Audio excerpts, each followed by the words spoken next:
Hello there, this is Clone Brother Reviews, and in today's video I'm going to be showing you how you can make a LEGO Captain Pellaeon from the Thrawn Trilogy. So without any further ado, let us begin.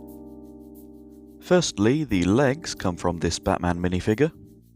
The torso and the hat come from this Imperial Officer minifigure.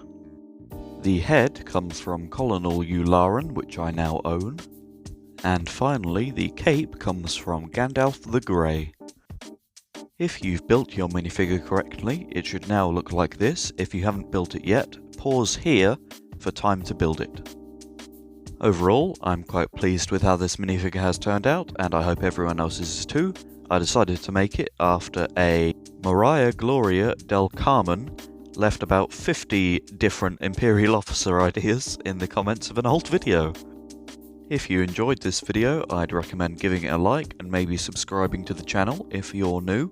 Maybe leave an idea, but as I said, I've got plenty of ideas already. If you like the Legends Thrawn Trilogy, then I would recommend checking out some of my videos based off of that.